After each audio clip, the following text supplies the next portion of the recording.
nanti masuk Sya'ban perbanyak baca sholawat.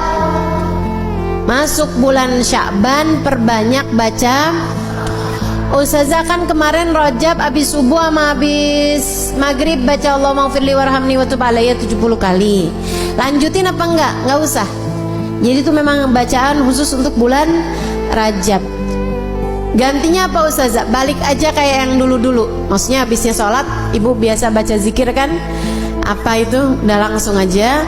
Tapi sisanya hari-harimu perbanyak baca sholawat. Kenapa gitu?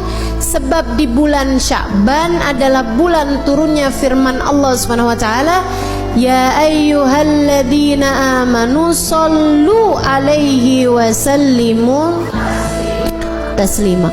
Wahai segenap umat yang beriman, bersolawatlah kalian kepada Nabi Muhammad dan ucapkan salam kepadanya. Bulan Sya'ban ini adalah bulannya solawatan. Dan memang bulan Sya'ban ini para ulama menyebutnya sebagai syahrut tahliyah, bulan berhias. Bulan bikin kita jadi kelihatan, jadi tambah cakep. Dan gak ada yang bisa bikin kita jadi tambah cakep kecuali kalau kita deketan sama orang yang cakep. Gak ada yang lebih cakep di alam semesta ini daripada baginda kita Nabi besar Muhammad. Deketi Nabi Muhammad, banyakin baca sholawat padanya, maka kamu akan terciprati cahayanya Nabi besar Muhammad. Dengan itu nantinya kamu lebih siap untuk masuk kepada bulan suci Ramadan. Teman-teman saya sekalian, malam nisfu Sya'ban 14 malam 15 itu insyaallah akan terjadinya pada malam Jumat tanggal 13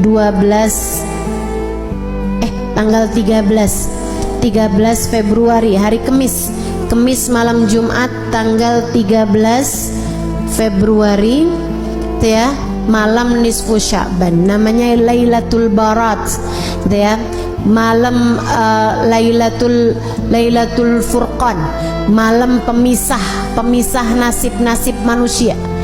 Kata Allah Subhanahu wa taala dalam Al-Qur'an, a'udzubillahi minasyaitonirrajim, yamhullahu ma yasha'u wa yuthbit wa indahu ummul kitab.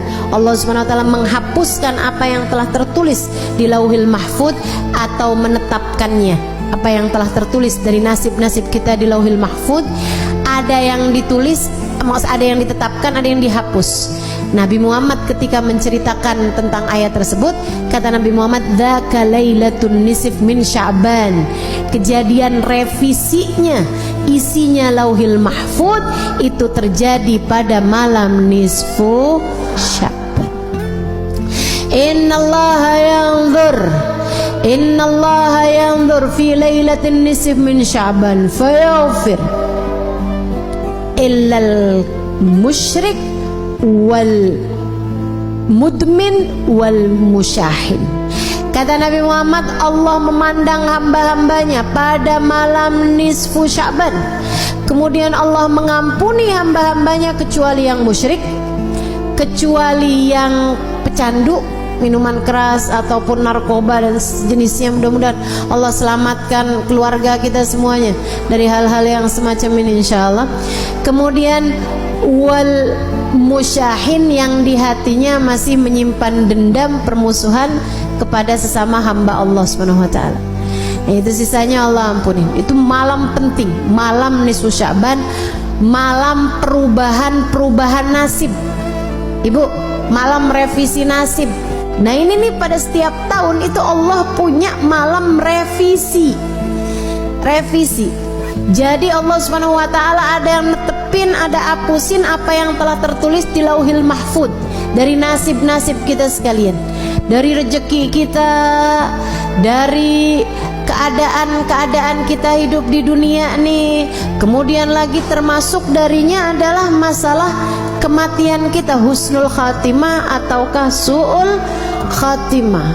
Karenanya di malam nisfu Sya'ban kita diajarkan oleh para ulama-ulama kita untuk membaca Yasin 3 kali dengan niatannya masing-masing. Yasin yang pertama dengan niat Allah karuniakan umur yang berkah, umur yang panjang dalam taat pada Allah Subhanahu wa taala, umur yang panjang baiknya, umur yang panjang kebaikannya, umur yang panjang pahalanya. Bukan asal umur panjang waktunya, bukan, tapi yang minta kita panjangin, yang kita minta Allah panjangkan adalah panjang pahalanya, panjang berkahnya, panjang manfaatnya, panjang kebahagiaannya. Mau nggak panjang umur di atas tempat tidur terus? Nggak mau kita, nggak mau. Makanya kita minta pada Allah Subhanahu Wa Taala umur yang berkah, umur yang dalam taat pada Allah Subhanahu Wa Taala.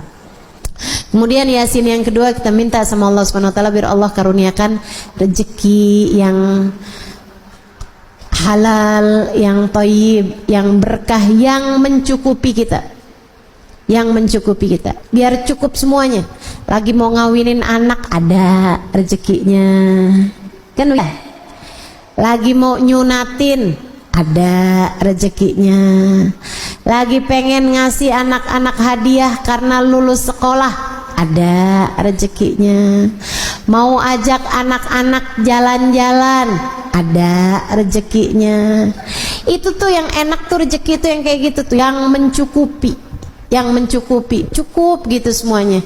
Mau begini enak, mau ini enak, mau ini enak. Dan nggak semua orang punya rezeki yang mencukupi. Kadang rezekinya banyak tapi kayak nggak cukup aja gitu. Ada yang kayak gitu. Nah, kita minta sama Allah tuh rezeki yang halal, yang thayyib, yang berkah, yang mencukupi. Yang mencukupi kita sehingga nggak lagi tertarik merezekinya orang. Gitu udah cukup kok, alhamdulillah. Itu yang kita minta sama Allah Subhanahu wa taala. Juga rezeki-rezeki yang lain, karena rezeki itu bukan cuma urusan uang. Rezeki itu bukan cuma urusan harta, teman-teman. Kesolehan anak-anakmu itu adalah rezeki yang jauh lebih tinggi nilainya daripada sekedar rezeki harta. Betul nggak? Ibu-ibu saudaraku sekalian, saya muliakan, rezeki kesehatan menurutmu enakan banyak duit tapi sakit, apa enakan sehat walaupun duitnya pas-pasan? Bisa begitu, sehat banyak duit ustazah, kan nggak jadi pilihan.